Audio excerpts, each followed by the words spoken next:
우리 지금까지 배운 내용이 무신직공기가 이렇게 생겼다고 했어요. 무신직공기는 이렇게 생겨서 전반부 국내에서 혼란, 그리고 그를 바로잡는 최씨지방, 그리고 후반부에 몽고, 대몽항쟁, 그리고 대몽항쟁 이후에 삼별초의 항쟁 이렇게 생겼고요. 그 다음에 우리 추가적으로 배워야 될 내용이 뭐냐면 국내에서 있지 않습니까? 이 혼란기를 갖다 거치고 최충원 최후에서 권력이 안정되는 이 과정에서 밀란들이 쭉 활발하게 일어나게 돼요. 밀란들. 보통 우리 밀란들이 일어나는 거는 어느 시기에 나라 망할 때 일어나지 않습니까? 실제 이게 고려가 망할 타이밍이었어요. 망할 타임. 요 시기에 일어났던 밀란들 우리 교재를 통해서 37페이지 교재에 보시면 망이망소의 난이라든지 뭐 만적의 난, 김삼이 효심의 난 이런 것들 보면 있죠. 되게 평범한 사람들이 있죠. 이런 사람들이 난을 일으키는 모습들 보여주거든요. 그리고 이런 난들이 일어나게 되면 거의 나라가 망할 때가 됐음을 갖다 보여주는 징조예요. 근데 고려가 요때 안 망해요. 이유가 뭐냐면 그 바로 다음 시기에 무슨 일이 있어요? 대몽황쟁, 몽고가 침략을 하게 되죠. 외부적으로 큰 적이 있으면 있지 않습니까? 내부적으로 사람들이 뭉치는 성향을 갖다 보여줘요. 몽골 애들이 고려를 갖다 침공해가지고 뭐 지금 보시면 나중에 요 후기에 삼국붕운동 같은 거 일어나는데 몽골 애들이 침략하게 되면 야 너는 고구려를 계승했으니까 좀 덜 맞고 넌 백제를 계승했으니까 좀 더 맞고 이런 거 없거든요. 전부 다 같이 때리는 거예요. 그러다 보니까 이제 사람들이 이제 몽고에 정하는 과정에서 뭉치게 돼요. 그래서 고려의 수명이 이제 좀 더 연장이 되는 겁니다. 요 시기 때 이제 일어났던 요 전반부 때 일어났던 밀란과 관련된 내용들 우리 이제 연결해서 정리해 보도록 하겠습니다. 초기의 난들은 지배층들이 주도한다고 했어요. 피지배층들이 주도한다고 했어요. 초기 난들은 지배층들이 먼저 시범을 갖다 보여줘요. 그래서 무신직공기 때 일어났던 초기 난들도 문벌 귀족들이 주도하는 모습을 보여줘요. 문벌 귀족들이 어떻게 보면 반무신난을 갖다 일으킨 거예요. 무신들의 집권들에 반발해서 난을 일으킨 게 3대의 난, 김보당의 난, 조의총의 난, 교종 승려들의 난 이렇게 되는 겁니다. 김보당이 난을 일으켰는데 김보당이 이제 동계 오도양계라는 있죠. 고려의 행정구역 중 동쪽에 있는 군사적 요지인 동계라는 곳이 있습니다. 그쪽에서 이제 김보당이 난을 일으켰고요. 그 다음에 조의총의 난은 서경 어딘지 아시죠, 여러분들? 평양. 서경 유수인 서경에서 조의총이 난을 갖다 일으킨 거예요. 그 다음에 교종 승려들의 봉기는 뭐냐면 교종이 문벌귀족이랑 친하다고 했죠. 그래서 교종애들이 조의총, 문벌귀족이 난을 일으켰을 때 같이 동참했던 거예요. 그게 교종 승려들의 난입니다. 자, 이렇게 이제 지배층이 난을 어떻게 일으키는지 시범을 갖다 보여주지 않습니까? 그러면 이제 민중들이 이제 따라나는 거예요. 민중들의 이제 본격적인 난, 제대로 된 난들이 일어나는 거예요. 그리고 이제 이 난들이 일어나면 나라 이제 망할 때가 된 거다. 이렇게 이제 보시면 돼요. 가장 초기의 대표적인 난이 망이망소의 난이에요. 이름 딱 보니까 지배층이 아닌 것 같죠? 피지배층, 친분이 낮은 애들인 게 티가 나요. 그러니까. 얘들이 이제 정중부가 집권하고 있을 때 난을 일으키게 되고 이 난을 일으킨 지역이 공주의 명학소예요. 여기서 여러분 소 동그라미 해주세요. 소. 미리 한번 예행학습 시켜드리겠습니다. 사회사라든지 가면 우리 제도사 가면 여러 번 배우게 될 건데 고려라든지 신라시대 때 있죠. 향부곡소라는 특수행정구역이 있어요. 자, 여기는 뭐하는 특수행정구역이냐면 조그만 마을들이에요. 조그만 마을이고 되게 차별받는 있죠. 평민들이 모여서 살고 있는, 차별받는 양인들이 모여서 살고 있는 마을, 조그만 마을들. 이 마을들이 어떻게 형성되냐면 신라가 삼국을 통일하는 과정에서 있죠. 저항하고 말 안 듣는 마을들을 갖다 향부곡이라든지 이런 명칭을 갖다 붙여가지고 차별을 해왔던 거예요. 그 다음에 이제 고려 때 가면 있죠. 또 고려의 반란을 일으킨다든지 세금을 잘 안 낸다든지 말을 안 듣는 애들을 갖다 또 소라고 만들어가지고 차별하기 시작했던 거예요. 향부곡은 신라 때 생기고 소는 고려 때 생겨가지고 차별받는 세 개의 마을이 있어요.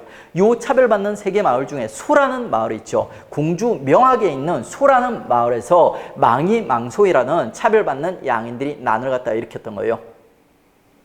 이 난이 이제 충청도 일대에서 크게 난이 일어나게 됩니다. 우리 이제 무신직공기에 일어났던 밀란 중에 가장 중요한 난 중에 하나입니다. 별표를 해주십시오. 망이망소의 난. 그 다음에 뭐 전주 관노의 난은 중요도가 좀 떨어져요. 나중에 심화가스 챙기셔도 상관없어요. 경대승 때 일어나는 난.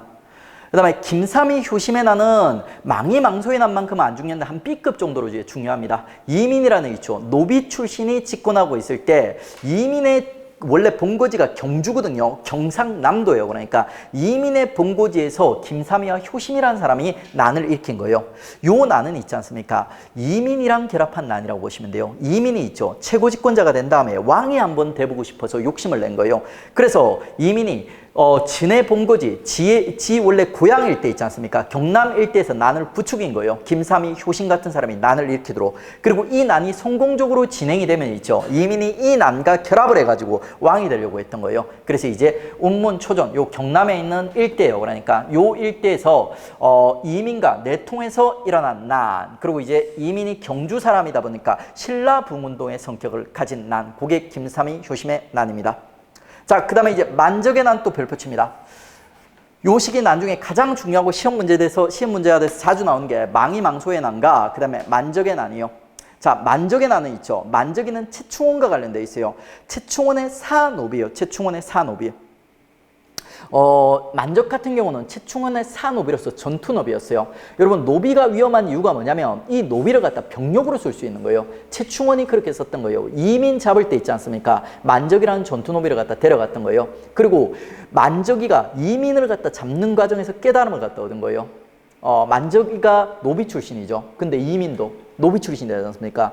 근데 자기랑 같은 노비 출신이 고려의 최고 집권자가 돼 있는 모습을 갖다가 만적이가 본 거예요. 그리고 만적이가 깨달음을 얻은 거예요. 야, 나도 저렇게 될 수 있지 않을까? 그래서 이제 동네 노비들, 친구 노비들 다 모아가지고 있죠. 진해 주인들을 때려잡고 우리가 고려를 갖다 한번 장악해보자 하면서 어이없는 난을 갖다 일으킨 게 만적의 난이요. 만적의 난과 관련된 사료가 유명하거든요. 그 사료에 보면 이런 말이 있어요. 그러니까 왕후장상의 씨가 따로 있냐? 누구라도 우리 노비들도 있죠. 충분히 왕후장상이 될 수 있다 하면서 친구들을 갖다 설득했던 노비 만적의 난입니다. 사전에 발각돼서 죽게 되는 데 있죠. 이 난이 이제 노비층의 어떤 신분 개혁 운동 이런 성격을 갖다 담고 있기 때문에 시험에 빈출되고 있습니다. 꼭 기억해 주십시오. 그리고 이제 이런 밀란 형태가 이제 더 시간이 지나면서 드디어 있죠. 후삼국과 비슷한 삼국 부흥운동 성격으로 이제 발전하게 돼요. 근데 이거는 있죠. 시험에 잘 안 나와요. 안 나온다고 할 수는 없지만 잘 안 나오는 거는 분명합니다. 그러니까 요거는 이제 심화 과정에서 제가 정리해 드릴게요. 삼국을 계승하는 신라, 고구려, 백제 부흥운동들이 일어나는데 이 난들이 왜 안 중요하냐면 이 시기 때쯤 되면 몽골이 쳐들어와요. 몽골. 그러면 몽골 애들은 뭐 고구려, 신라, 백제 할 것 없이 막 때리기 시작하거든요. 그러면 얘들이 이제 뭉치기 시작하는 거예요. 몽골에 저항하기 위해서. 그러면서 이제 원래는 이렇게 민중들이 난을 일으켰다면 원래 고려가 끝장날 때가 됐어. 원래는 다시 한번 삼국시대가 열리면서 고려가 끝장났어야 되는 데 있죠. 몽골 애들이 쳐들어오면서 같이 우리를 갖다 묶어서 싸잡아 때리다 보니까 몽골에 저항하면서 고려인들이 이제 뭉치기 시작하는 거예요. 우리가 그 삼국시대 이후에 통일신라가 삼국을 갖다 통일했다고 하는데 그 통일신라 내에서도 아직까지 파벌의식들이 여전히 남아있었던 거예요. 이 파벌의식들이 정리가 되고 야, 우리는 한민족 하면서 그 의식이 생긴 게 언제냐면 바로 요때요. 몽골한테 맞기 시작하면서 몽골한테 우리가 40년 동안 두들겨 맞거든요. 그 두들겨 맞으면서 우리는 몽골에 저항하는 한민족 이런 의식이 생기기 시작하는 거예요. 그래서 이제 나중에 원간섭기 있지 않습니까? 우리가 몽골의 침략을 받던 시기가 돼버리면 있죠. 사람들이 고구려, 백제, 신라의 공통조상 있지 않습니까? 공통조상을 찾기 시작하는 거예요. 그러면서 뭐가 등장하면 고조선이 등장하는 거예요. 고조선. 단군 신화가 등장하는 거예요. 단군 신화가. 그 이전까지만 해도 애들이 야, 우리는 고구려 사람, 우리는 백제 사람, 우리는 신라 사람 하면서 역사의식을 갖다 가지고 있었던 거예요.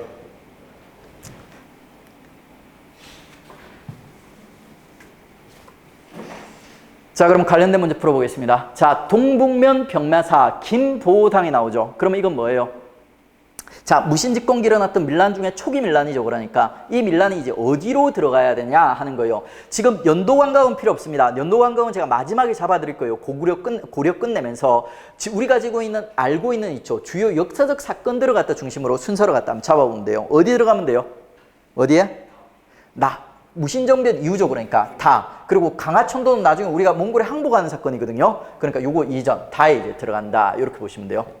자, 그 다음에 이제 이 무신정변들이 있지 않습니까? 무신정변기에 일어난 밀란들 순서 잡는 문제들이 많이 나오거든요. 요거 암기법 알려드릴게요.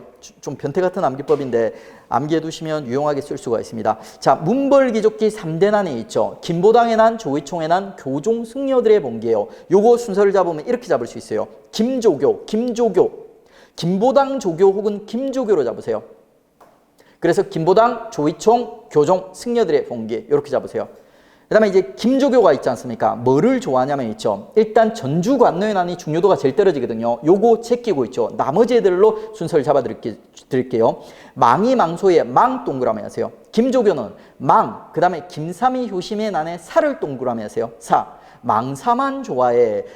망이 망소의 망, 김삼이 효심의 사, 그 다음에 만적의 만. 김조교는 망사만 좋아해 하면서 이제 암기법을 잡아주시면 우리 이제 전주관노의 난을 제외하고는 있죠. 7대 난 중에 6개의 순서를 갖다 잡을 수 있습니다. 요 순서 묻는 문제도 많이 나오고 나중에 순서 묻는 문제 나올 때 집권자들이랑 연결해서 이제 암기하는 그 순서 잡는 이런 문제들 많이 나와요. 뭐 집권자랑 이제 연결해 드리는 거는 나중에 심화 때 신경을 써드리겠습니다. 일단은 요 난들의 순서를 갖다 먼저 잡아주세요. 전주관노의 난을 제외한 나머지 6대 난들의 순서.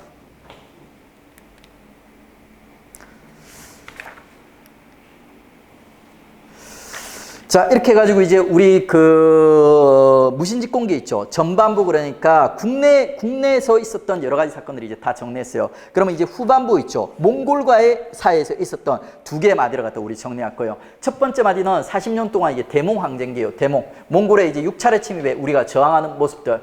그리고 이제 후반부 얘기는 우리가 40년 후에 결국 항복을 하거든요. 개경환도라는 형태로. 근데 이게 일치단결에서 항복한 게 아니라 온건파를 갖다 중심으로 해서 항복을 하게 되는 거예요. 그러면 이제 강경파인이 있죠. 무신들을 갖다 중심으로 한 삼별초가 남아서 끝까지 이제 저항을 갖다 하게 되는 거예요. 그 후반부 비하인드 스토리를 우리는 이제 삼별초에 항쟁하면서 배우게 됐고요. 요 2개의 마디를 갖다가 시작해 보도록 하겠습니다. 자, 먼저 이제 전반부에 있죠. 몽골의 이제 60년간의 이제 항쟁. 총 6차례가 되는데 그 이제 시작이 되는 사건부터 스타트 끊어보겠습니다. 자, 몽골과 우리가 있죠. 처음 만나는 계기, 처음 우리가 마주치는 사건이 강동성의 역이라는 사건이 있어요. 강동성의 역. 요 사건은 어떻게 일어나냐면 원래 저 북방에서 거란족이라는 애들이 있었거든요. 거란족이라는 애들이 몽골한테 막 두들겨 맞고 있었던 거예요. 괴롭힘 당하고 있었던 거예요. 그래 이 거란족이라는 애들이 있지 않습니까? 몽골을 피해가지고 남쪽으로 도망을 내려온 거예요. 그 남쪽이 어딨냐면 고려의 북쪽이었던 거예요. 고려의 북쪽. 요쪽으로 이제 도망을 온 거예요. 그랬더니 이제 고려에는 북쪽에 이상한 애들이 왔더라는 거예요. 토벌하기 위해서 고려군 출병했겠죠. 그 다음에 몽골 애들이 또 얘들을 갖다 추격하기 위해서 온 거예요. 그래서 둘이서 연합해가지고 있지 않습니까? 이 강동송에 있는 거란군들을 갖다 때려잡은 거예요. 그게 바로 여몽연합군이 강동송에서 거란을 격파하였다. 그리고 이 강동송에서 거란을 격파하는 과정에서 고려의 대표 장군이 김치려라는 인물이 있습니다. 그 김치려, 강동송의 역, 여몽연합군 이렇게 이제 정리를 갖다 해주시면 돼요. 자, 그러면 이제 이 강동성에게서요, 고려와 몽고의 사이는 좋았어요, 안 좋았어요? 우호적인 관계죠. 둘이 힘을 합해서 거란족에 들어갔다 때려잡은 거예요. 우호적인 관계예요. 그래서 이제 이 사건 이후에 형제 관계를 맺게 돼요. 몽골이 힘이 세니까 형님하고 우리 이제 아우했던 거예요. 그런데 문제는 뭐냐면 이 형님이 있지 않습니까? 좀 깡패 같은 형님이었어요. 조공품을 엄청나게 요구하게 됩니다. 고려는 주기 싫지만 몽골 애들이 힘이 세니까 어쩔 수 없이 바리바리 싸가지고 주게 됩니다. 문제는 이 조공품을 받아가던 몽골에 사신 저고요라는 인물이 있는데 얘들이 조공품을 가져가던 과정에서 살해당해버리는 거예요. 그게 바로 이제 저고요의 피살 사건. 그리고 이 사건 이후에 있죠. 몽골은 있죠. 이 저고요의 살해 사건에 대해서 책임을 갖다 전부 고려에다 묻게 되는 거예요. 그러면서 이제 고려에 대한 침공을 갖다 감행하게 되는 거죠.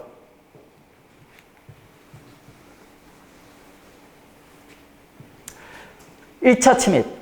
몽골의 대장군 살리타가 있죠. 대군을 이끌고 쳐들어오는 거예요. 그리고 이제 빠른 기복력으로 개경을 갖다 포위하는 모습을 보여줘요. 그런데 이때는 몽골이 약점이 있었어요. 어떤 약점이 있냐면 역시 그 무서운 몽골군조차도 강동육주 일대를 갖다 깔끔하게 정리를 갖다 못했던 거예요.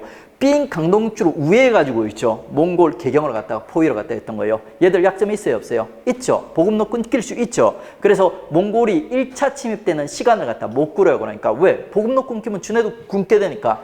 그래서 애들이 있지 않습니까? 급하게 퇴각을 갖다 하게 돼요. 조공관계만으로 만족하고 있죠. 몽골군이 퇴각을 하게 됩니다. 그게 이제 1차 침입. 1차 침입에서는 여러분이 기억을 해주셔야 되는 게 1차 침입에서 강동육주에서 귀주성을 지켰던 있죠. 박서라는 인물만 기억을 해주시면 돼요. 박서. 박서하니까 복싱 선수 같죠? 복싱 선수가 이제 귀주성에서 몽골군을 막아냈다. 이렇게 이제 기억을 하십시오. 원래는 이 박서랑 나중에 이제 그 거란족과 관련된 거란족의 1, 2, 3차 침입과 관련된 장수 이름들, 그 다음에 여진족의 1, 2, 3차와 관련된 장군 이름들 외우려면 완전 박 터지거든요. 근데 거란 1, 2, 3과 여진 1, 2, 3과 관련된 장군들을 갖다 우리가 서양강 유니묘하면서 정리를 해버렸죠. 그래가지고 크게 부담스럽지 않게 몽골과 관련돼서 활동했던 장수들을 갖다 여러분 머릿속에 정리할 수 있을 거예요. 자, 그리고 이제 조공관계를 갖다 맺기로 했어요. 근데 양아치 고려인들이 다시 한번 말을 바꾸려는 거예요. 우리 조상 보고 양아치라니까 좀 이상합니까? 근데 고려인들이 정말 약속을 안 지켜요. 그러니까 최후라는 인물이 원래 조공관계를 맺고 있죠. 조공을 하려고 했는데 조공품을 갖다 싸는 과정에서 보니까 너무 배가 아픈 거예요. 야, 우리가 그래도 무신이고 깡이 있는데 쟤들한테 저렇게 많이 바치면서 굴복해야 되냐 하는 생각이 드는 거예요. 그래가지고 결국에는 있지 않습니까? 전쟁을 하기로 마음을 먹는 거예요. 그리고 최후가 있지 않습니까? 우리 역사를 갖다 딱 되돌아보니까 최후 똘똘한 인물이거든요. 야, 우리가 북방의 대군을 갖다 몇 번이나 막았다는 거예요. 거란족 요 나라라든지 그 다음에 수나라 있지 않습니까? 이런 나라를 막아냈다는 거예요. 몽골도 막아낼 수 있다고 판단한 거예요. 두 가지 조건만 충족이 된다면. 두 가지 조건 뭐예요? 북방에서 일단은 난공불락의 요새 하나를 갖다 지키는 거예요. 보급로를 갖다 끊을 수 있는. 그 다음에 얘들이 그러면 이거를 여기를 점령 못하고 위에서 삥 돌아서 내려오겠죠. 그러니까 그러면 여기 후방에서 또 시간을 갖다 끌어줘야 된다는 거예요. 얘들이 보급로를 끊을 때까지. 그러니까 근데 육지에서는 아무래도 시간 끌기가 어렵지 않습니까? 기마병상 되니까. 그래서 시간을 끌기 위해서 천도로 하는 거예요. 어디? 강화도라고 해서 한강으로 들어오는 입구에 있지 않습니까? 되게 급류를 거쳐야지 건너갈 수 있는 강화도라는 섬이 있어요. 기마민족들은 배 잘 못 타죠. 그러니까. 그래가지고 이제 그 강화도라는 곳으로 이제 천도로 해가지고 있죠. 시간을 끌고, 그 다음에 요 강동육주 일대를 갖다 지켜가지고 있죠. 보급로를 끊을 수 있는 근거지를 갖다 확보한다면 우리가 충분히 몽골군도 꺾을 수 있다고 생각한 거예요. 그래서 이제 최후는 있지 않습니까? 강화도 천도를 단행하게 됩니다. 그리고 주민들 보고는 있죠. 요 몽골군들한테 식량을 제공하지 않기 위해서 섬이라든지 산으로 피난해라고 하는 거예요. 일명 이제 청야전술이라고 합니다.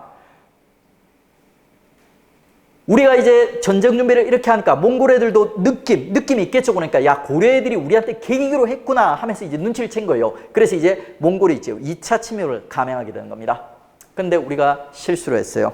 자, 여기 강화도로 천대하는 첫 번째 조건은 충족을 시켰는데 두 번째 조건을 충족을 못 시킨 거예요. 뭐 강동육주 일대 있지 않습니까? 근거지 산성 하나를 갖다 못 지킨 거예요. 결국 그러니까 산성이 뚫려버립니다. 그러면 어떻게 되는 거예요? 우리 저항할 수 있는 무기가 없어져 버린 거예요. 우리가 할 수 있는 건 뭐밖에 없어요?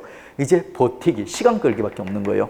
이제 한반도 있지 않습니까? 한반도가 몽골의 그러니까 그 놀이터가 돼버리는 거예요. 놀이터가 돼버리고 백성들이 수탈당하고 있죠. 지배계층만 강화도에 이제 안전하게 이제 짱 박혀 있는 이런 모습들이 이제 연출되게 되는 겁니다. 그래서 이제 백성들이 밟히는 거예요. 관군들은 대부분 주력 부대는 다 강화도로 짱 박혀 있어요. 그러니까 백성들은 이제 몽골의 말발굽 아래 밟히는 겁니다. 그 밟히는 과정에서 우리가 기적적으로 민중들이 있지 않습니까? 승리하는 경우가 한두 번 등장하는 거예요. 그 첫 번째 인상 깊은 승리가 처인부곡 승리예요. 처인부곡 승리. 향부곡소 기억나시죠? 부곡은 어떤 마을이에요? 차별받는 양인들의 마을이라고 했어요. 부곡이라는 처인부곡이라는 지금 이제 경기도 용인 일대예요. 요 처인부곡이라는 차별받던 마을이 있지 않습니까? 밟히다 기적적으로 한 번 있지 않습니까? 몽골군을 갖다 꺾는 모습을 보여줘요. 근데 아주 대승을 거둡니다. 몽골군 사령관 살리타를 갖다 보내버려요. 김윤호라는 있죠. 승려가 활을 쐈는데 그 활이 몽골군 사령관 살리타를 갖다 보내버린 겁니다. 그래서 이제 기적적으로 이제 우리가 승리하고 몽골군이 이제 퇴각하게 되는 거예요. 그게 처인부곡 승리, 2차 때 있었던 기적적인 이제 승리입니다. 그리고 요 2차 때 있지 않습니까? 몽골군이 들어와서 우리 아주 소중한 문화재들을 갖다 불태우게 되는 거예요. 초조대장경 여러분 기억나십니까? 초조대장경 첫 번째 만든 대장경이에요. 언제 만들었어요? 누구를 막기 위해서? 거란 2차 침입 이후에 거란족을 막기 위해서 만들었죠. 그게 약발이 있었죠. 그래서 3차 때 우리 승리했지 않습니까? 그 초조대장경과 그리고 이후에 만들어진 그 초조대장경의 해석서, 교장이란 게 있어요. 요거로 갖다 몽골 애들이 불태워버립니다. 우리 문화재가 외침에 의해서 가장 많이 소실됐던 전쟁이 두 번이 있습니다. 한 번이 여러분 잘 아시는 조선시대 때 임진왜란이고 있죠. 두 번째가 요 몽골의 침략 때예요. 근데 그때 소실됐던 문화재들이 성격이 뚜렷하게 차이가 나요. 뚜렷하게. 구별하는 방법이 뭐냐면 몽골의 침략 때 소실됐던 우리 주요 문화재들은 대부분 불교 문화유산들이요. 이유가 뭐냐면 몽골은 라마교라는 종교를 믿어요. 이 라마교가 불교랑 미묘하게 다르거든요. 그래서 중국 내에서 불교랑 경쟁 관계입니다. 그래서 얘들은 불교 문화유산만 집중해서 태우는 거예요. 불태우는 거예요. 그게 고려에 들어와서도 초조대장경이라든지 교장 같은 애 있죠. 불교 문화유산을 태우는 거예요. 근데 임진왜란 때 침범했던 일본 애들 있지 않습니까? 왜구들은 당대 불교로 갖다 믿고 있었어요. 불교 문화유산 태울까요? 안 태울까요? 안 태워요. 지네 나라 가져갔으면 가져갔지 어지간해서는 안 태워요. 실수로 불국사를 한번 태우거든요. 불국사 빼고는 불교 문화유산을 애들이 안 태웁니다. 지네 나라로 가져가요. 주로. 대부분이 이제 조선왕조의 왕실의 유산과 관련된 있죠. 이런 것들을 갖다 애들이 불태우게 되는 거예요. 고려 때는 이제 우리 문화유산 불탔던 거 보면 전부 다 불교 문화유산이에요. 보시면. 2차 때 불탔던 게 초조대장경, 그리고 그 해석서인 교장이 불타게 됩니다. 자, 그 다음에 이제 3차 때는 있지 않습니까? 그 중요한 초조대장경이 불타게 됐죠. 그러니까. 그러다 보니까 3차 때는 초조대장경을 다시 만드는 작업을 하는 거예요. 강화도에 우리 짱 박혀 있죠. 강화도에서 도감은 고려 때 또 다시 등장합니다. 도감이 뭐냐면 임시기구예요. 임시기구. 고려의 시스템이 되게 완성도가 낮아요. 그렇기 때문에 고려에는 임시기구들이 많이 만들어지는데 이 임시기구들을 갖다 도감이라고 뒤에 붙이게 되는 거예요. 대장 도감하면 있죠. 대장경을 갖다 만들기 위한 임시기구, 요런 이름입니다. 이 대장도감을 갖다 강화도에 만들어가지고 있죠. 팔만대장경. 요 팔만대장경을 제조대장경이라도 만들어요. 초조대장경 불타고 나서 다시 만든 대장경이라고 해서 요거를 갖다 만드는 모습을 갖다 이제 보여주게 되는 거죠. 그 다음에 황룡사랑 황룡수 추목탑은 나중에 쉽게 암기하는 팁이 있어요. 요거는 이제 나중에 심화 때 이제 제가 암기하는 팁을 알려드리겠습니다. 일단은 대장경 중심으로 해서 2차 때 불타고 3차 때 다시 만들었다. 요렇게 기억을 해 주십시오. 실제로 이게 1차, 2차, 3차로 구별해서 문제는 잘 안 나오는데 순서를 잡는 문제가 나오는 거예요. 순서를 잡는 문제. 그래가지고 이제 구별해서 우리는 정리를 해 주셔야 돼요. 그리고 제가 허리를 딱 잡아 드릴게요. 요거 순서 잡는 방법. 2차를 갖다 여러분 확실하게 기억을 해 주시면 있죠. 1, 2, 3차 전반부에 있었던 사건들을 갖다 순서 잡기가 되게 좋아요. 그러니까 2차와 관련된 대부분 사건들이 있지 않습니까? 이거 암기하는 방법, 2초 만에 암기하는 방법, 2초 만에 암기하는 방법. 전부 다 초자가 들어가요. 치읓자가 들어가요. 치읓자. 보세요. 채우 치읓자 들어가죠. 천도 치읓 들어가죠. 치읓 들어가죠. 그 다음에 보세요. 처인부국 치읓 들어가죠. 그 다음에 또 초조대장경 치읓 들어가죠. 2차와 관련된 사건들이 전부 치읓자가 들어가요. 2초 만에 암기하는 방법. 그리고 이제 2차 때 초조대장경 불타다 보니까 자연스럽게 그 다음 때 있죠. 다음 때 그 제조대장경, 다시 대장경을 갖다 만들게 되는 거예요. 이런 식으로 이해해 주시면 초기의 사건들 있죠. 순서 잡는, 엄밀하게 순서 잡는 문제가 나와도 여러분 대응할 수가 있습니다. 자, 그 다음에 이제 그 후기는 솔직히 굳이 뭐 4차, 5차, 6차 구별하실 필요가 없어요. 그러니까 4차는 들어왔다가 진해 황제 가지고서 진해가 알아서 빠지고 있죠. 5, 6차 굳이 구별할 필요 없습니다. 그러니까 후기에 있었던 사건에서 후기에 우리가 민중들 여전히 지배층들은 강화도에 짱박혀 숨어 있고 있죠. 민중들 여전히 밟히는 거예요. 근데 그 밟히는 과정에서 우리가 기적적으로 2번을 더 승리를 하게 돼요. 2번 다 충주에서 승리하게 됩니다. 첫 번째 충주에서 사건이 충주 성승리요. 역시 누가? 김윤우라는 있지 않습니까? 승려 출신의 영웅이 있죠. 하층민들을 갖다 이끌고 승리를 하는 거예요. 지배층들은 다 도망가 버렸어요. 미리 소식 듣고. 그리고 하층민들만 버림받아서 남아있는 거예요. 이 버림받은 하층민들을 갖다 김윤우가 있지 않습니까? 설득을 하는 거예요. 만약에 이 전투에서 우리가 충주성을 갖다 지키면 내가 왕께 얘기해서 너네 하층민들, 노비들, 천민들 전부 다 양인으로 만들어줄게. 신분 상승시켜줄게. 설득을 했던 거예요. 그랬더니 이제 노비들이 눈이 뻘개가지고 꽃갱이 들고 삽 들고 돌멩이 들고 쌓았던 거예요. 목숨을 걸고. 그래서 충주성에서 기적적인 승리가 한 번 더 연출이 되는 거예요. 그리고 충주성에서 김윤우를 중심으로 하층민들이 한 번 승리를 했죠. 신분 상승이 이루어졌어요. 그랬더니 이 소식을 갖다가 옆 동네 충주의 다인철소 역시 차별받던 동네예요. 요 차별받던 동네에서 야, 옆집 하층민들이 충주성을 지키면서 신분 상승을 했다더라. 양인이 되었다더라. 소문을 들었던 거예요. 옆집에 그러니까 천민들이에요. 그러다 보니까 이제 이 사람들이 다시 한번 꽃갱이 들고 또 열심히 싸웠던 거예요. 그래서 다시 한번 이긴 거야. 충주에서 2번 승리, 충주성에서, 그 다음에 충주 다인철소에서 2번의 기적적인 승리를 갖다 우리가 한 번 더 이루게 되는 겁니다. 요까지가 다예요. 몽고에 관련된 저항. 그 다음에 요 밑에 얘기는 뭐냐면 있지 않습니까? 근데 이렇게 우리가 40년 동안 저항을 했음에도 불구하고 결국에는 굴복하게 되거든요. 몽골에. 그 굴복하는 과정을 갖다 보여주는 거예요. 요 밑에 얘기는. 원래 최씨 집안이 집권하고 있었거든요. 얘들이 40년 동안, 60년 동안 집권하는 거예요. 근데 최씨 집안이 드디어 이제 끝장나는 거예요. 무오정변이라는 사건. 이게 크게 중요하진 않는데, 우리가 왜 항복했나 그 흐름을 갖다 잡으려면 무오정변이 필요해요. 그러니까, 무오정변의 성격이 뭐냐면 있죠. 무신들끼리 싸움이 일어난 거예요. 원래는 최씨 집안이 장악하고 있었는데 다른 계열의 무신들이 있지 않습니까? 반란을 일으켜가지고 최씨 집안을 갖다 제거해버렸던 거예요. 그게 이제 무정변입니다. 김준이라는 인물이 있지 않습니까? 문신들이랑 손을 잡고 최씨 집안을 갖다 몰락시킨 사건입니다. 자, 이 사건이 어떤 여파를 갖다가 야기하게 되냐면 있죠. 무신들의 힘을 갖다 약화시키는 결과를 갖다 낳게 돼요. 기존의 강경파 무신들을 중심으로 해서 그 몽골에 저항을 했어요. 근데 이 사건을 통해서 최씨 집안이 몰락하면서 무신들의 힘이 약해지면서 옹건파, 왕을 중심으로 한 옹건파의 목소리가 커지게 되는 거예요. 문신들의 목소리가. 그러면서 결국 있죠. 왕을 중심으로 한 옹건파가 항복을 해버려요. 몽골이랑 강화, 전쟁을 끝나는 약속으로 갖다 체결하게 돼버립니다. 무신들이 반대했음에도 불구하고. 그래서 결국 항복해가지고 있죠. 개경으로 돌아가는 거예요. 육지로 되돌아간다. 몽고의 밑으로 들어가는 거예요. 그러니까 항복이에요. 항복. 그 항복했던 왕의 이름이 원종인데 이거 되게 쉽게 암기할 수 있어요. 제가 아까 고종 얘기해드렸죠. 우리 고종의 캐릭터가 뭐다? 가자 하면 고고 하면 따라가는 줏대 없는 애들이라고 했죠. 그리고 이 고종들의 아들이 있어요. 고래 고종, 조선의 고종의 아들들. 얘들도 아빠 닮아서 순둥이 귀염둥이들이라고 그러니까 얘도 아빠 닮아서 잘 따라다닙니다. 누구를 따라다니냐면 원종, 원나라를 따라가는 왕, 원종. 나중에 조선의 고종 아들은 얘는 이름부터 잘 따라다니게 생겼어요. 순종. 왠지 순종하게 생겼죠. 그러니까 얘는 누구한테 순종했냐면 안타깝게도 일본에 순종했어요. 일본의 나라를 팔아버린 왕입니다. 우리 고종이랑 고종의 아들들이 다 그런 캐릭터예요. 그 다음에 나중에 경제사에서 녹과전, 원종 때 되게 특이한 녹과전이라는 제도를 배우는데 요거는 경제사에서 보시면 돼요. 자, 이렇게 해서 이제 우리 몽골에 있죠. 몽골에 저항하는 대모왕정 40년 동안의 역사를 갖다 살펴봤습니다. 어려운 듯 하지만 크게 어렵지 않아요. 그러니까 1, 2, 3차는 1, 2, 3차로 연결하기보다는 얘들끼리 순서를 잡을 줄 알아야 돼요. 2차 때 허리에 있는 사건들을 갖다 치읓이랑 연결해버리면 쉽게 잡을 수 있어요. 초기 사건들을 대략적으로 기억하고 허리 사건 잡고 그 다음에 이전에는 초기, 1차, 그 다음에 이후에는 3차 이런 식으로 이제 기억하시면 충분히 이제 순서 잡을 수 있어요. 자, 다음 얘기는 이제 뭐냐면 우리 대모왕정 무신집권기가 이렇게 생겼는데 마지막 요 말이에요.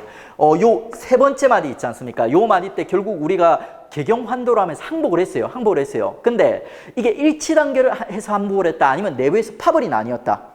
파벌이 나뉘었어요. 옹건파, 왕을 중심으로 한 옹건파가 강경파 무신들을 놔두고 항복을 해버린 거예요. 강경파 무신들이 버림받은 거예요. 이 버림받은 강경파 무신들이 있지 않습니까? 지네끼리 새롭게 왕을 세우고 있죠. 강화도와 그 다음에 나중에 진도 그리고 제주도로 갔다 오가면서 끝까지 저항하는 모습을 보여주는 거예요. 그게 이제 삼별초의 항쟁, 비하인드 스토리죠. 개경환도 이후에. 자, 먼저 삼별초 촉보부터 확인해 보겠습니다. 삼별초를 처음 만든 게 야별초. 최후가 만든 거예요. 야간 경비대 형식으로 만들었어요. 야간 경비대로 만들어가지고 자기 경쟁 세력들을 갖다가 이렇게 잡아 족치고 그 다음에 왕을 지키는 어떤 사병기구로서 이런 역할을 갖다 했던 게 야별초였습니다. 그러다가 이제 이 야별초 규모로 갖다 점점 키우거든요. 최후가 그 과정에서 이제 자별초, 우별초 두 개의 부대로 나뉘고 있죠. 그 다음에 이제 몽골과의 전쟁을 갖다 시작하지 않습니까? 시작하는 과정에서 신의군이라는 군부대가 새롭게 가세를 하게 돼요. 신의 군은 누구냐면 있죠. 믿을만하고 의리 있는 애들로 모인 군대입니다. 왜 얘들을 신의군이라 불렀냐면 이 신의군은 있죠. 다 몽골에 한번 포로로 잡혀봤던 애들이요. 몽골 포로로 잡혔다가 나중에 탈출해가지고 끝까지 몽골이랑 싸워졌던 애들입니다. 몽골이 인구가 있죠. 당시 그 500만, 1000만이 채 안 됐어요. 그렇게 큰 규모가 아니거든요. 그러니까. 근데 그 작은 민족으로 세계를 갖다가 몽골이 지배할 수 있었던 이유가 뭐냐면 몽골군의 전투 방식이 보면 노예병을 써요. 노예병. 일단 어떤 민족을 갖다 정복하지 않습니까? 그러면 그 민족의 남자들을 갖다가 지네가 몽골식 군사 훈련을 시키는 거예요. 시켜가지고 노예병으로 키워가지고 또 다른 민족과의 전쟁에 활용을 하는 거예요. 요런 시스템이 잘 발달된 나라가 몽골이에요. 우리 고려군들이 몽골에 포로 잡히지 않습니까? 그러면 이 고려군들을 갖다 몽골 애들이 몽골식 군사훈련을 갖다 시켜가지고 전쟁에 또 써먹는 거예요. 근데 이 몽골에서 노예군 훈련을 갖다 받은 애들이 있지 않습니까? 몽골을 위해서 활약하지 않고 있죠. 탈출해가지고 탈출해서 고려를 위해서 몽골과 싸워주는 몽골군 전문가들이 있었던 거예요. 걔들이 바로 이 신의군이라고 불리는 애들입니다. 믿을만하고 그 다음에 의리도 있고 그 다음에 몽골군의 전략가 있지 않습니까? 전술에 대해서 빠삭한 몽골군 전문가죠. 그러니까 얘들이 이제 모이면서 이제 삼별초가 이제 구성이 되게 되는 겁니다. 그리고 이제 이 삼별초가 있죠. 왕이 진해를 갖다 버리고 항복한 이후에도 끝까지 싸우는 거예요. 이때 삼별초를 갖다 이끌었던 인물이 누구냐면 배중손이요. 배중손. 배중손이 있죠. 왕이 진해를 갖다 버려버렸어. 진해도 새로운 왕이 필요하겠죠. 그래서 새로운 왕을 갖다 세우는 거예요. 그 왕의 이름이 있죠. 숭아오온이라는 인물입니다. 왕온이라고도 나와요. 사료에서 왕씨니까 숭아오는 자기를 얘기하는 거예요. 자기. 우리 공작, 백작 이런 거 들어보셨죠? 그거랑 비슷한 이제 자기예요, 자기. 유럽의 이제 뭐 그런 거랑 비슷한 거죠. 그 다음에 배중손이 강화도와 진도. 초기에 이제 강화도였는데 강화도를 오래 지키지는 못해요. 왜? 이미 항복한 있지 않습니까? 온건파들이 강화도의 약점을 갖다 너무 잘 알고 있어요. 강화도를 결국 못 지키고 있죠. 바로 탈출해요. 어디로? 진도로 탈출합니다. 진돗개의 고향 진도 아시죠? 저 남쪽에 진도. 그리고 이제 이 진도에서 이제 저항을 했는데 진도로 갔다가 결국 지키지를 못해요. 여몽 연합군의 공격에 의해서 배중손이 이제 전사를 하면서 있죠. 진도에서 다시 탈출합니다. 어디로 탈출하냐면 제주도. 이제 배중손이 죽어서 이제 김통정이라는 애가 주도를 하면서 제주도로 이제 탈출하게 돼요. 그리고 이제 이 제주도에서 마지막 강제하게 되는 겁니다. 그리고 그것도 결국 실패하게 되는 거죠. 저는 이 삼별초의 항쟁이라는 게 그래 바람직하다고 보지는 않아요. 그러니까 지배 계층들이 백성들을 갖다 다 버리고 있죠. 진해만 섬에 남아가지고 자존심을 지키는 전투를 했다는 게 바람직하다고 보지는 않아요. 그러니까 근데 이게 나름대로 있죠. 그 무서운 몽골에 대한 있죠. 몽골에 이렇게 독하게 저항했던 나라가 우리나라 빼고는 없다고 해요. 그래가지고 나름대로 이제 어떤 우리 자주성, 우리 역사의 자주성을 부각시키는 역사적 흔적이라고 해서 시험에 이제 출제가 되는 겁니다. 봐주셔야 됩니다. 사료 읽어보시면 되고요. 일본이 나오죠. 일본 나오는 이유는 일본과 이 삼별초 애들이 일본과 손잡고 있죠. 몽골에 저항하려고 했던 거예요. 왜? 몽골의 다음 타겟이 일본이었어요. 한반도 점령하면 일본 들어가려고 몽골이 준비했거든요. 그래서 삼별초 애들이 이제 일본이랑 손잡고 몽골에 이제 저항하려고 했던 겁니다. 자, 그리고 이제 우리 있지 않습니까? 드디어 이제 북방민족들 다 정리했어요. 다 배웠어요. 우리가 배워야 될 애들을 갖다. 그래서 이 북방민족과 관련된 기본 지식들 싹 한번 정리해드리겠습니다. 자, 여러분 연나라 기억나시죠? 고조선 때렸던, 그 다음에 전혀는 누구 때렸어요? 그러니까 고구려 불상한 있지 않습니까? 고국 원왕 때렸던, 그 다음에 이제 후연은 드디어 이제 누구예요? 광개토대왕이 복수하는 연이죠. 그래가지고 일명 이제 나쁜 년 시리즈에서 연나라, 전현, 후연 해가지고 이제 우리 정리했습니다. 이 연나라의 민족이 선비족이에요. 선비족. 자, 민족과 나라 이름을 연결할 줄 알아야 돼요. 그 다음에 이 연나라의 왕족성이 있지 않습니까? 모용시예요. 모용시. 모용시가 나오면 이거 연나라구나, 선비족이구나 하는 정도는 여러분이 상식적으로 연결할 줄 알아야 돼요. 그 다음에 우리 민족과 가장 관련이 깊은 있지 않습니까? 북방의 여진족들. 여진족은 역사에 따라서 이름이 좀 달리 불려요. 초기에는 쑥신, 그 다음에 이제 말간, 그 다음에 이제 여진족으로 이름을 갖다가 정착하게 되는 거예요. 요 여진족의 이제 나라가 고려 때는 금, 조선 때 가면 이제 후금을 거쳐서 청이라는 제국으로 얘들이 이제 거듭나게 돼요. 청나라가 돼서 나중에 중국을 장악하는 모습을 보여주는 거예요. 그리고 여진족 애들은 왕족이 특별한 네이밍이 없어요. 그러니까 되게 이제 다양한 이런 명칭을 쓰기 때문에 얘들은 그냥 몰라도 돼요.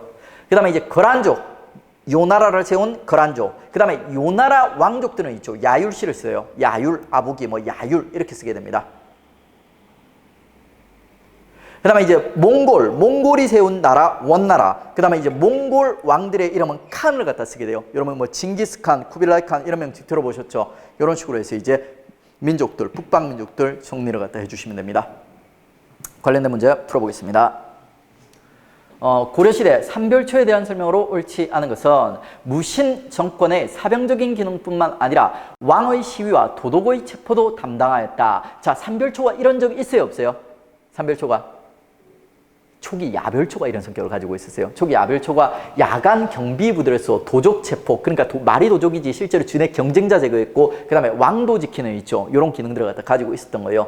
그 다음에 삼별초는 규모가 커진 야별초와 대몽 항쟁 과정에서 포로로 잡혔다 탈출해 이들로 창설된 친위군이 합류하여 만들었다. 어떻습니까? 맞아요, 틀려?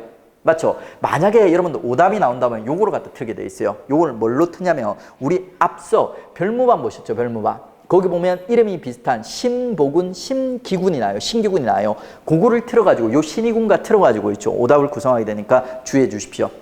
그 다음에 이제 몽골과의 강화에 반대하여 왕족인 왕온을 추대하여 항몽 정권을 수립하였다. 이건 어떻습니까? 맞아요, 틀려요? 삼별초가 나중에 왕이 지네를 갖다 버리고 가게 되죠. 그러면 새로운 왕을 지네가 세운다고 했죠. 걔 이름이 승하혼, 온 혹은 왕온이라 부른다고 했어요.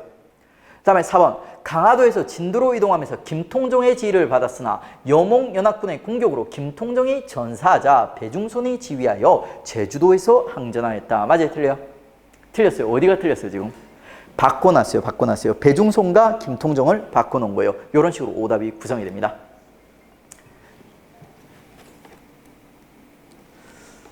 자, 이렇게 해가지고 이제 우리 드디어 있지 않습니까? 대몽 항쟁과 관련된 내용까지 정리하면서 무신직권기를 갖다 마무리했습니다. 호 문무권신 중 이제 권문세족이 주도했던 원간섭기 한번 들어가 보도록 하겠습니다.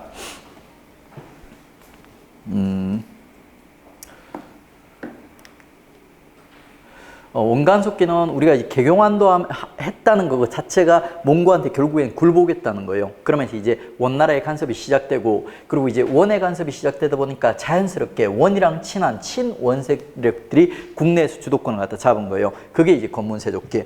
권문세족기는 크게 이제 어떻게 생겼냐면 이렇게 생겼어요. 원이 간섭하던 시기라서 원나라가 이제 간섭을 하면서 지배를 하면서 고려 있죠. 상황이 그러니까 좀 변해요. 그러니까 내정 간섭도 받고 얘들이 이제 원은 간섭하는 모습들 그 내용을 갖다 먼저 배우게 될 거고, 그 다음에 이제 이 원 간섭을 받는 과정에서 고려가 이제 무너지게 되거든요. 그 고려가 이제 무너지는 상황에서 원 간섭을 받았던 왕들이 전부 충자 이름을 갖다 붙게 돼 있어요. 원나라에 이제 충성을 했다고. 그래서 이제 이 충자 계열의 왕들이 무너져가는 고려를 바로잡기 위해서 개혁들을 갖다 시도하는 모습을 갖다 보게 될 거예요. 충자 왕들의 이제 개혁. 요렇게 해가지고 이제 원간섭기가 생겨 있다. 먼저 이제 그 내용 중에 이제 원이 우리를 갖다 이제 어떻게 간섭을 했는가, 원 간섭하는 상황에서 고려가 이제 어떻게 망가지고 변해가고 있는가, 그 위의 내용부터 먼저 정리를 갖다 해보겠습니다. 자, 먼저 이제 원이 간섭을 하는 과정에서 원이 이제 우리 영토의 일부를 갖다 뺏어가는 거예요. 3개를 갖다 뺏어가는데 요 중에서 포인트는 1번이요. 쌍송 총관부, 동룡부라든지 탐나 총관부는 원나라가 뺏어갔다가 지네가 알아서 금방 돌려주기 때문에 요거는 시험 문제가 돼서 잘 안 나와요. 가볍게만 정리하시고 있죠. 쌍송 총관부를 확실히 정리해 주십시오. 요 파트는 되게, 이 쌍송 총관부는 되게 시험에 이제 자주 나옵니다. 먼저 쉬운 것들부터 먼저 가볍게 정리하면 동룡부는 평양 일대예요. 잠시 뺏어갔다 알아서 돌려줘. 그 다음에 이제 탐나 총관부는 있죠. 제주도 일대를 갖다 얘기하는데 원래는 이제 일본 정벌을 하기 위해서 말을 키우기 위해서 탐나를 갖다 잠시 뺏어가거든요. 이곳 역시 일본 정보 실패하면서 지네가 알아서 돌려버려요. 크게 문제가 안 되는 2개의 지역. 그 다음에 쌍송 총관부, 얘는 문제가 되는 이유가 뭐냐면 원나라가 안 돌려줘요. 안 돌려주는 이유가 나름대로 있습니다. 쌍송 총관부 일대는. 요게 이제 지도로 보면 어디냐면은 요 일대예요. 요 일대. 자, 요 일대를 갖다 쌍송 총관부라고 부르는데 이 일대를 원나라가 끝까지 안 돌려줬던 이유는 뭐냐면 이 땅은 있죠. 원나라가 뺏어갔던 땅이 아니라 고려와 몽고가 그 전쟁 중일 때 있죠. 요 일대 사람들, 요 일대의 호족들 있죠. 호족들, 그러니까 향리들이에요. 요 일대 지역 사람들이 스스로 알아서 있죠. 이 땅을 갖다가 원나라, 몽골에 갖다 바쳤던 거예요. 전쟁 상황을 보니까 고려 지배층들은 저기 강화도에 짱 박혀가지고 있죠. 백성들을 갖다 버리고 도망가 있더라는 거예요. 그러다 보니까 얘들 나름대로 억울했겠죠. 얘들이 이제 야, 전쟁에서 고려가 이기긴 힘들 것 같아. 이렇게 생각하고 있죠. 원나라에 이제 투항을 갖다 해버리고 이 땅을 갖다 바쳐버렸던 거예요. 그래서 이제 원나라는 있지 않습니까? 야, 이 땅은 우리가 뺏은 게 아니라 여기 살던 사람들이 우리한테 투항했다는 거예요. 우리나라 사람이 되고 싶다고. 그러니까 이 땅은 원나라 입장에서는 돌려줄 필요가 없다. 그래서 끝까지 안 돌려주는 거예요. 그래서 이제 이 땅을 나중에 원나라가 약해질 무렵에 공민왕이라는 반원개혁을 주도하는 왕이 무력으로 이제 되는 땅입니다. 그래서 사연이 많아가지고 이제 중요한 땅이에요. 그리고 공민왕이 탈환한 이후에도 계속 이 지역을 중심으로 해서 이제 분쟁이 일어나거든요. 이게 정말 중요한 A급 땅이라고 보시면 돼요. 자, 이 쌍성 총관문은 워낙 중요하기 때문에 이 지역에 대한 지리적 명칭, 그 다음에 우리 행정구역의 명칭까지도 완벽하게 암기를 해두세요. 이 지역을 철령이북이라고도 부릅니다. 철령이북, 사료에서 철령이북이 나온다. 그럼 쌍성 총관부 얘기하는 거예요. 그 다음에 화주라고도 표현을 합니다. 사료라든지 선지에서 화주라고도 표현이 돼요. 세 개 다 완벽하게 암기를 해주십시오. 자, 이런 땅 들어갔다가 원나라가 뺏어갔었다. 그 다음에 또 원나라는 있지 않습니까? 고려의 내정을 갖다 간섭하는 모습을 갖다 보여줘요. 원나라 밑에 고려가 들어가다 보니까 원나라는 질서를 갖다 잡자는 거예요. 원래 고려의 중앙행정조직이 이성육부제였어요. 근데 이 이성육부제는 원나라랑 동격이라는 거예요. 말이 안 된다는 거예요. 너네는 우리보다 밑에 있는데, 너네는 우리의 부마국인데, 고려가 원나라 밑으로 들어가면서 고려의 왕들이 원나라 공주랑 결혼하게 되는 부마국이 되게 되거든요. 너네는 우리보다 한 단계 아래이기 때문에 관제도 우리보다 한 단계 아래로 땅굴에 되라 하는 거예요. 그래서 원래는 중앙이 이성육부였어요. 이성육부. 근데 성 아래가 부 아래가 사거든요. 그래가지고 이제 이성은 첨이부. 그 다음에 육부는 사사 해서 이성육부제를 첨이부 사사 체제로 바꾸게 되는 거예요. 자, 기본 단계에서는 여기까지만 정리합시다. 나중에 이제 중추원밀직사라는 어세대 감찰사도 이제 암기를 해야 돼요. 근데 일단은 이성육부가 핵심이니까 있죠. 이성육부제가 첨이부 사사체제로 다운그레이드되었다. 그 다음에 이번 동노화 제도는 뭐냐면 여러분 상수리제도, 기인제도 기억나시죠? 그거랑 똑같은 거예요. 원나라가 중심이 돼서 고려에 대해서 상수리제도, 기인제도를 갖다 펼친 거예요. 고려의 왕자들을 갖다 원나라로 끌고 가는 거예요. 끌고 와서 말 잘 듣는, 원나라의 말 잘 듣게 교육을 갖다 시키는 거예요. 그런 다음에 이제 그 중에 하나, 지네 마음에 드는 애들을 갖다가 있죠. 원나라 공주랑 결혼을 시켜서 고려 왕으로 임명하는 거예요. 그게 이제 동노화 제도입니다. 그리고 이걸로 부족한 게 있죠. 고려를 갖다 내정 간섭하는 직접적인 기구도 이제 만드는 거예요. 정동행성 이문서. 자, 원래는 정동행성이 뭐 하는 기구냐면 있죠. 정벌하다, 동쪽을 정벌하기 위한 기구예요. 고려 동쪽에 어떤 나라가 있어요? 일본 있죠. 일본을 갖다 추가적으로 정복하기 위해서 만든 기구입니다. 근데 이 일본 정벌, 두 차례 일본 정벌 시도가 실패하게 돼요. 태풍을 갖다 만나가지고. 그러면 이제 원나라가 일본 정보를 갖다 포기하게 되는 거예요. 포기한 이후에 있지 않습니까? 이 정동행성이 없어지지 않고 여전히 남아 있습니다. 이 정동행성에 이문소라는 산하기구가 있죠. 고려의 내정 간섭을 갖다 하는 기구로서 악명을 갖다 떨치게 되는 거예요. 다음에 다루와치는 누구냐면 여러분 일제강점기 때 일본 총독 알죠? 일본 총독이랑 비슷한 몽골의 이제 고관이에요. 고려의 내정 간섭을 하는 다루와치. 총독급은 아닌데 거의 총독이랑 제일 비슷한 성격. 몽골의 이제 관리들 중에 가장 지위가 높은 다루와치라는 애가 있습니다. 그다음에 이제 순마소는 뭐냐면 여러분 일제강점기 때 순사들 알죠? 일본 순사들, 그거랑 비슷한 애들이라 보시면 돼요. 고려 내에 반원 세력들이 있어요. 원을 반대하는 세력들, 이런 애들을 축출해서 있죠. 감시하고 잡는 역할을 했던 게 순마소예요. 일본 순사랑 비슷해. 다음 만호부는 뭐냐면 몽골 애들이 고려에 있지 않습니까? 진해 군대를 주둔하는 거예요. 군대. 그 고려에 주둔했던 몽골의 이제 군대를 갖다 만호부라고 부릅니다. 우리나라 지금 미군들이 주둔하고 있죠. 그리고 이제 트럼프가 자꾸 주둔 비용을 갖다 올려달라고 하고 있습니다. 근데 솔직히 우리가 주둔 비용 하나도 안 준다고 해도 미국 애들 빠질까요? 안 빠질까요? 안 빠질 거예요. 트럼프가 제정신이라면 안 빠집니다. 그러니까 우리나라는 정근대도 그렇고 근현대도 그렇고 우리나라가 지위가 있죠. 지리적 위치가 되게 중요한 위치에 자리 잡고 있어요. 그래서 강대국들 있지 않습니까? 이런 나라들이 우리나라에 한번 주둔을 하게 되면 군대를 뺄 생각을 안 해요. 개항기 때 근현대에 봐도 그래요. 그러니까 청나라라든지 일본이라든지 있지 않습니까? 힘 있는 나라들이 우리나라에 군대를 갖다 한번 주둔하게 되면 안 빼려고 해요. 왜? 지리적으로 되게 중요한 위치니까. 지금도 마찬가지예요. 우리나라를 갖다 중심으로 세계의 가장 강력한 4개의 국가들이 자리 잡고 있어요. 러시아, 중국, 일본, 미국. 그러다 보니까 이 상대 국가들을 갖다 견제하기 위한 있지 않습니까? 전략적 요충지로서 우리나라의 군대를 갖다 주둔하고 싶어요. 미국도 그렇고 다른 나라도 그렇고. 그래서 우리가 아마 있죠. 주둔 비용을 갖다 안 낸다고 해도 미국 애들이 있지 않습니까? 군대를 안 뺄 확률이 높아요. 그러니까. 얘들도 이제 우리가 뭐 주둔해달라고 하지도 않았는데 지네가 만호부 주둔하지 않습니까? 자, 다음에 이제 응방이라는 곳이 있는데 요거는 뭐 하는 곳이냐면 매응자예요. 매응자. 매를 기르는 기구예요. 아, 매를 왜 기릅니까?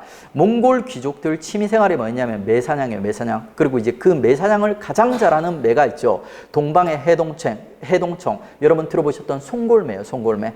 그래서 이제 그 송골매 해동청을 잡아서 몽골에 이제 공급하는 기구가 바로 이제 응방이라는 기구예요. 응방이라는 기구. 근데 이 응방이 왜 시험에 나오냐면 있죠. 이 응방이 실제로 이제 고려의 당시에 엄청난 민폐를 끼치는 민폐기구였어요. 민폐기구. 농민들 농사 지어야 되는데 농사 못 짓게 하고 매 잡아오라 했던 거예요. 그래 되게 민폐를 많이 끼친 기구. 근데 여기서 여러분 절대 착각을 하면 안 되는 게 응방은 있죠. 내정간섭 기구예요, 아니에요? 내정간섭 기구 맞아요, 아니에요? 내정간섭 기구는 아니에요. 매 잡아오는 기구예요. 근데 이거를 갖다가 고려에 엄청나게 민폐를 끼치다 보니까 오답선지가 이렇게 구성이 되는 거예요. 원나라는 응방이라는 내정간섭 기구를 설치하였다 하면서 오답선지로 나올 수가 있어요. 그다음에 이거는 뭐 시험에 나오긴 어려운데 사료화돼서 나올 수는 있습니다. 여러분 시치미 때다 무슨 말인지 알죠? 의문 떠는 거예요. 그러니까 알면서 모른 척 하는 거예요. 요게 이제 왜 만들어졌냐면 요 해동청들 때문이요. 이 당대는 해동청 있죠. 송골매 한 마리가 어지간한 집 한 채 값이었다고 해요. 근데 이 멍청한 송골매가 있죠. 사냥은 잘하는데 멍청해서 한 번씩 사냥을 하고 나서 돌아오질 않는 거예요. 잃어버릴 때가 있는 거예요. 집 한 채를 잊어버리면 되게 아깝겠죠. 그래가지고 얘들을 갖다 잊어버리지 않기 위해서 꼬리에다 이름표를 달아놨던 거예요. 그 이름표가 시침입니다. 시침이.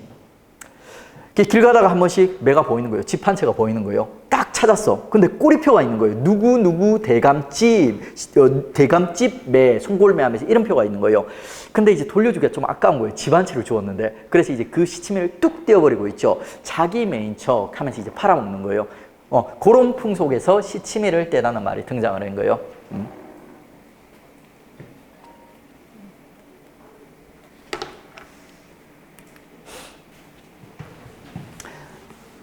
자, 이렇게 해가지고 이제 원이 있죠. 고려 이제 내정간섭을 갖다 어떻게 했는지 하는 내용들을 갖다 우리 살펴본 거예요. 그 다음에 이제 우리 살펴본 거는 원이 이렇게 우리 고려에 대한 내정간섭을 갖다 시행함에 따라서 원나라가 고려에 영향력을 끼침에 따라서 있죠. 고려 내부 사정이 분위기가 바뀌게 되는 거예요.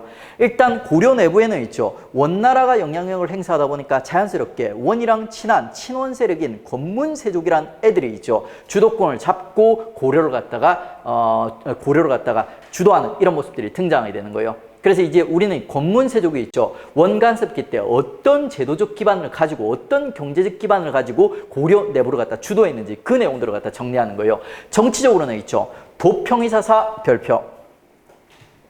뒤에 보면 정방, 음서 뭐 이런 내용 나오는데 이거는 원래 고려 원간섭기 이전에도 이미 있었던 기구들이에요. 그러니까 이 기구들을 다시 우려먹는 거라서 크게 역사적 의미가 없어. 근데 도평의사사는 원간섭기 때 권문세족을 대표하는 기구이기 때문에 시험 문제 빈출되고 있습니다. 여기 여러분 화살표로 해가지고 하나 표시를 해주세요. 도병마사. 자, 이게 무슨 의미냐면 원래 고려에 도병마사라는 기구가 있었어요. 근데 이 도병마사라는 기구를 갖다가 원간섭기의 권문세족들이 더 강력한 기구로 업그레이드 시켰던 거예요. 아주 권력이 집중되는 강력한 기구로. 그 기구와 이름이 뭐냐면 도평의사사예요.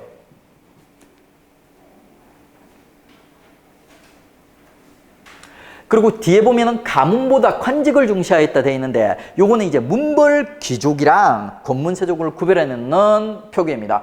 문벌 귀족들은 문벌이 있죠. 가문들을 갖다 중심으로 해서 자기 권력을 갖다 유지하는 이런 모습들을 갖다 보여주는데 권문세족들은 있죠. 가문보다는 관직을 실질적으로 높은 간직들, 도평의사사에 포함되어 있는 높은 간직들을 갖다 장악하면서 고려를 갖다 주도하는 모습들을 갖다 보여줘요. 그래가지고 이제 가문보다 관직을 중시했다 이런 표현이 들어갈 수가 있는 거예요. 자, 다음에 이제 경제적으로 있죠. 권문세족의 트레이드마크가 대농장이에요. 공문조는 우리 앞서 시기에 이미 봤죠. 요거 문벌귀족도 썼고 무신들도 쓰고 있죠. 후대 사람들도 있어요. 고려시대 사람들은. 그래 요거는 트레이드마크 아니야. 대농장이 트레이드마크예요. 근데 대농장 하면 좀 임팩트가 약한데 야 어느 시대의 집권 계층이든 기득권이든 넓은 땅 가지고 있지 않습니까? 넓은 농장 가지고 있지 않습니까? 맞아요. 근데 이 권문세족들의 대농장은 있죠. 좀 과해요. 과해. 사료에 보면 이렇게 표현이 되어 있습니다. 이들의 대농장은 있지 않습니까? 강가 그 산을 경계로 한다. 실제로 이 권문세족들의 대농장은 있지 않습니까? 오늘날 우리가 알고 있는 하나의 도시예요. 도시. 뭐 지금의 남양주시 그리고 뭐예요? 그러니까 진주시, 김해시 있지 않습니까? 이런 도시 하나가 얘들의 대농장이었어요. 어마어마한 규모로 갖다 애들이 독점하는 이런 모습들을 갖다 보여줬던 거예요. 그게 바로 권문세족이에요. 강력한 정치적 권한, 그 다음에 강력한 경제적 기반을 갖고 있죠. 고려를 갖다 주도했던 세력, 권문세족. 근데 이것들이 이 강력한 힘을 가지고 있지 않습니까? 좋은 일을 갖다 많이 했나? 나쁜 일을 많이 했나? 나쁜 일들을 갖다 더 많이 하게 돼요. 그래서 이제 고려를 갖다 완전히 막장까지 말아먹는 세력들이 권문세족이라는 애들입니다. 자, 얘들의 가장 부정적인 그 대표적인 행태 중에 하나가 입성책동이라는 거예요. 입성책동. 이게 시험에 잘 나오지는 않는데 한 번씩 언급되거든요. 뭐냐면은 나라를 팔아먹으려고 했던 거예요. 고려는 엄연히 독립국이었어요. 물론 참견을 갖다 받고 있긴 하지만 근데 이 독립국인 고려를 갖다 있죠. 원나라의 성중 하나로 편입시키려고 했던 거예요. 그러니까 지금 미국의 주가 몇 개죠? 제가 국사 선생님이라 잘 모릅니다. 미국의 주 몇 개예요? 52개 주인가? 54개인가? 52개요? 어쨌든 몇 개가 있어요. 그러니까 우리나라를 갖다가 있죠. 미국의 주 중 하나로 편입시키려고 했던 거예요. 그렇게 했던 게 바로 이제 권문세족이라는 애들입니다. 그러니까 되게 이제 나라 팔아먹으려고는 매국노죠, 매국노. 그리고 이제 이 권문세족이 주도하던 원나라가 이제 간섭하던 이 시기에 있죠. 우리 자연스럽게 원나라의 영향을 받게 되는 거예요. 사회적 분위기도. 그래서 원나라가 이 당대는 세계 최고의 선진국이다 보니까 원나라에 있지 않습니까? 문화가 고려로 자연스럽게 흘러 들어오는 거예요. 주로 이제 상류층들의 문화예요. 그래서 이제 몽골의 풍속이 이제 고려에서 이제 유행을 갖다 했던 거예요. 가장 대표적인 몽골 풍속이 뭐냐면 변발이에요. 변발 알죠? 앞머리를 갖다 싹 이렇게 동그랗게 까는 거예요. 요게 이제 몽골풍이에요. 몽골풍, 변발. 그 다음에 여러분 전통 결혼식에서 여자들 쪽두리 쓰는 거 아시죠? 머리 위에 쪽두리. 이 쪽두리도 우리 풍속이 아니에요. 몽골 풍속이에요. 그리고 드라마 같은 데 보면은 한 번씩 임금님 밥상을 보고 수라상 이렇게 얘기하는 거 들어본 적 있죠? 이 수라라는 단어도 몽골에서 들어왔다고 합니다. 이런 것들이 다 몽골풍. 그 다음에 조금 특이한 현상이 하나 있는데 고려 있죠. 고려의 풍속이 몽골로 역수출되는 현상도 있어요. 좀 이상하죠. 그러니까 몽골이 우리보다 훨씬 더 잘 나갔어요. 당대는. 근데 몽골 애들이 있죠. 우리 고려의 풍속을 갖다 쓰는 거예요. 왜 그랬냐면 바로 공려 때문이에요. 공려. 자, 공려는 몽골에 있죠. 우리한테 곡물만 바치라고 한 게 아니라 여자들까지 바치라고 했던 거예요. 초기에는 고려 사람들이 딸을 갖다 바치는 걸 엄청나게 꺼려합니다. 왜 그러냐면 고려 사회는 있지 않습니까? 남녀가 상대적으로 되게 평등한 사회였어요. 그래서 아빠들이 딸들을 되게 아끼는 있죠. 딸 바보들이 많았던 거예요. 근데 그런 상태에서 몽골 애들이 딸을 바치라고 하니까 아빠들이 울고불고 난리가 나는 거예요. 그러니까 초기에는 안 보내려고 난리가 났어요. 근데 좀 있으면 있지 않습니까? 서로 딸들을 갖다 보내려는 모습들이 등장하는 거예요. 왜 그러냐면 이 공녀들, 고려에서 끌려갔던 공녀들이 몽골사에서 어마어마한 성공을 갖다 하는 케이스들이 등장하는 거예요. 가장 대표적인 케이스가 누구냐면 기왕후라는 여자예요. 기왕후는 공녀로 몽골에 끌려가가지고 있죠. 몽골의 황후가 됩니다. 황제의 황후가 되는 거예요. 그리고 그 다음 때 황제를 갖다 낳게 되는 거예요. 황제를. 그리고 이런 기왕후 같은 여자들이 이제 몇 명 등장하게 되는 거예요. 그러다 보니까 고려 내에서 있죠. 고려 내에서 딸들을 갖다 서로 보내가지고 이제 몽골 사회에서 몽골이 지배하는 원간섭기 자리를 갖다 잡으려는 권문세족으로 편입되려는 이런 시도들이 이제 등장하게 되는 겁니다. 근데 초기에는 있지 않습니까? 아무래도 이제 이 공녀, 딸을 뺏기는 게 싫었던 거예요. 요 공녀를 모집하는 기구가 결혼도감이라는 기구가 있죠. 요 결혼도감에서 딸들을 갖다 뽑는데 딸 주기 싫어가지고 있죠. 초기에는 이런 풍속도 유행하게 됩니다. 조혼. 딸들을 갖다 미리 시집을 보내버리는 거예요. 아무래도 이제 시집간 유부녀들은 잘 안 들어가니까. 근데 결국에는 이 공녀들이 이제 몽골 사회에서 어마어마한 성장을 한다고 했죠. 인기가 좋았다고 했습니다. 그래서 이제 몽골 사회 내에 공녀들의 지위가 높아지다 보니까 있죠. 역으로 몽골에서 고려의 풍속이 유행하게 됐던 거예요. 그게 이제 고려왕이라는 슬픈 역사의 흔적입니다. 결국에는 이제 우리 딸들을 갖다 빼앗긴 거죠.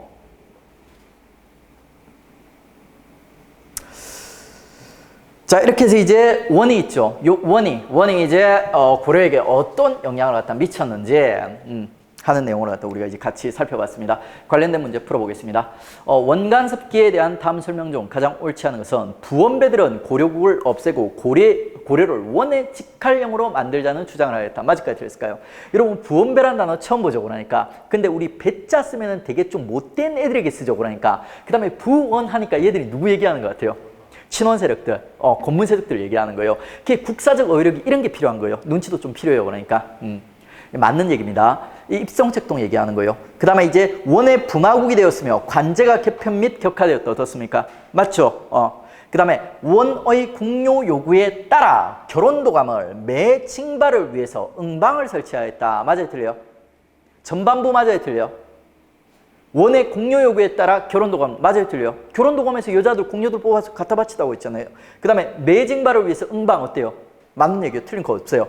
그 다음에 4번 감찰기구로 반전도감을 설치하였으며 이 시험 문제 출제될 때 처음 반전도감이 소개됐어요. 다른 뭐 수험서, 기본서, 뭐 문제집에 반전도감이라는 단어가 등장한 적이 없어요. 그러니까 이런 선지들이 등장을 합니다. 근데 솔직히 우리 반전도감 몰라도 있죠. 이 문제 정답을 찾을 수 있어요? 없어요? 찾을 수 있죠. 왜? 세 개가 완벽하게 맞아요. 정답은 몇 번이요? 4번이요, 4번. 반전도감은 뭐냐면 있죠. 만약에 이렇게 신기출에 문제가 이렇게 소개되면 이 반전도감이 뭔지 다음 시험회 때는 이걸 갖다 대비해 주면 좋아요. 반전도감은 원나라에 있지 않습니까? 원나라에 바칠 공무를 갖다 준비하기 위해서 만들어진 도감, 임시기구와 반전도감이라고 합니다. 틀린 거예요. 그 다음에 이제 다루가치를 파견하여 조세징수와 내정을 간섭하였다. 요거는 이제 맞는 얘기죠. 전반부가 이제 틀린 내용입니다. 실제로 여러분 기본 충실하게 공부를 하시면 있죠. 새로운 지식 나오더라도 당하지 않습니다. 어설프게 아는 학생들이 막 방황을 하는 거예요. 그러니까 야 내가 아는 게 확실하지가 않다 보니까 새로운 지식이랑 결합돼 버리면 방황을 갖다 하게 돼요. 그래가지고 확실한 지식, 시험에 이제 이미 기출된 출제가 예상되는 있죠. 이런 지식들을 갖다 확실히 준비해 가시면 저런 이제 어려운 선지들이 항상 새롭게 출제되는데 저게 이제 당황을 갖다 안 하시게 됩니다.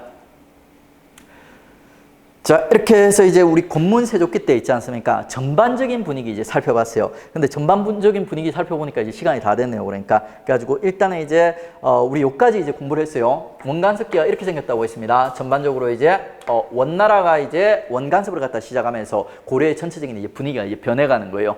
그리고 이제 이 변해가는 분위기가 부정적이라고 했어요. 특히 권문세족 위애들이 못 대처먹은 애들이요. 그래서 고려를 갖다 거의 말아먹는 거예요. 그러다 보니까 이제 충자왕들이 있죠. 한번 살아남아 보려고 여러 가지 개혁들을 갖다 시도하는데 제대로 성과가 별로 없습니다. 그 충자왕들의 개혁을 갖다가 다음 주에 연결해서 들어가도록 하겠습니다. 오늘 수고 많이 하셨습니다. 다음 주에 뵙겠습니다.